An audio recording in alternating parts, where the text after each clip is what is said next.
And we have another guy in our group who sold a yearbook for $4,800 3 months ago. It had a very famous athlete in it. And as long as you know how to look things up, the money will find a way to you. What's up, guys? I'm here with Max, who has sold a book for $12,000, as you guys saw in the thumbnail. And in this video, we're going to go over how to find rare books to sell online. And you've probably sold dozens, if not hundreds of books for over $1,000, right? Close to hundreds. Close to 100. Yeah, okay. Close to hundreds. Yeah, those books they're not everywhere, but they are in places we can seek out. Okay. So if you want to kind of break down how to get started finding these books, I'm sure that's what most people are wondering. All right, so I'm gonna showcase a book that I just got the other day. It's a large book. It's bigger than the screen. It's an art book. Henry Moore, Heads, Figures, and Ideas. Now, before I open up this book and show you what's special about it, I was contacted by an estate sale company from Arkansas. You know where I live. I live in South Florida. And they had an estate that they were cleaning out. And they told me most of it was art books. And within this collection, they just needed to get rid of it. The gentleman who owned the collection had passed away.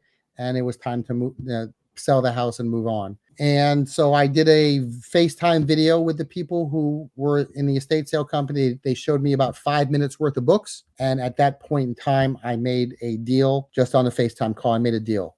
The beautiful part of this deal was it ended up being 14 pallets of art books. One man's art book collection. Almost every book had a Mylar cover. Whenever you have an opportunity to buy a collection, a single category collection from someone, you always want to try to make that deal because you're getting someone's lifelong collection from a collector. So this is just one example in that collection. I've already found 20 books in this collection that are going to sell for over $1,000. Okay. And I had those 14 pallets shipped to me, by the way. So we can talk about that in another set of these questions. But the reason why this book is so expensive is it's by Henry Moore.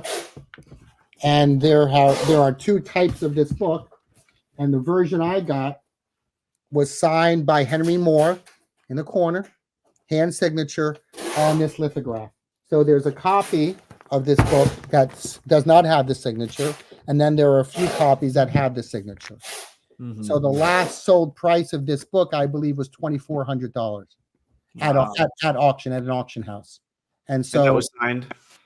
This one was signed. Was it $2,400 one signed? Say that again. The $2,400 was that one signed?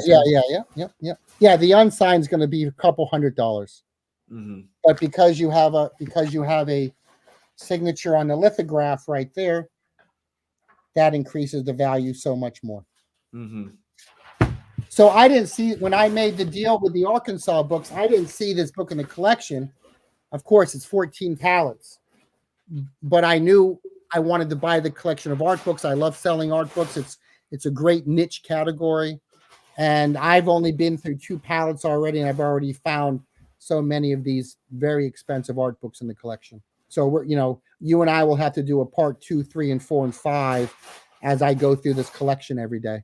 Mm-hmm. Yeah. So for complete beginners looking in and getting into rare books, like what main tips would you have for them to be able to find them? Yeah. Number one, and I preach this, and I know you and I have talked about this before, Avery, but the books are everywhere. Mm-hmm. The books are everywhere. I mean, this art collection came from Arkansas to South Florida. So if you're not afraid to hustle, and I know you preach that, if you're not afraid to do the work, good luck happens. The more you hustle, the more good luck happens. And, estate sales are always great, but you have to do the work. You have to, you don't have to just type in your zip code on estatesales.net and see what's in your area. You can type in the zip code a state away, 5 states away. And you can really sit at your computer and see where the books are located. And it's not abnormal for me to find books in another state, find someone I can network with in that state, and do a deal with them because they're 5 miles from that estate sale, and we just do it together. So networking is key, but estate sales, when someone passes away and they were a book collector, those will always be where the best books are. And estate sale companies are notorious for not wanting to deal with books. Some of the better ones will like to deal with books, but for most of them, it's a headache. Most of them, they price each book at $1, and that's it. So if you can become sort of a hunter, a book hunter, and not be afraid of looking into the computer and typing in different zip codes, you'll find that the books, the money, and the books are everywhere. I do the same thing with Craigslist. When I look at Craigslist, I don't just go to South Florida. I'm looking in Massachusetts. I'm looking in California. I'm looking in Idaho. I'm seeing what's out there, and I work very hard at what I do. And I think that's part of the success is the effort I put in to finding great collections of books. But in my Patreon group, we have a gentleman who just sold a book for $6,000, a Dungeons and Dragons book from 1979 that he bought for $1 at an estate sale, put it at auction on eBay starting at $250, and this gentleman sold it for over $6,000. And we have another guy in our group who sold a yearbook for $4,800 3 months ago. Wow. A yearbook. It had a very famous athlete in it, and as long as you know how to look things up, the money will find a way to you. Heck yeah. And if people want to learn more about the rare books, you do have that Patreon you mentioned, and I will link that below. Paper Gold, guys. And he's also got the Paper Gold YouTube channel, so I'll link that below too. It's super cheap to get into your Patreon. So if you guys want to learn more, it's a great community, 100+ people in there. So go check it out. Thank you. And also follow Max at Common Ground Finds on Instagram, TikTok, and YouTube. Sweet. Thanks, brother. Mm-hmm.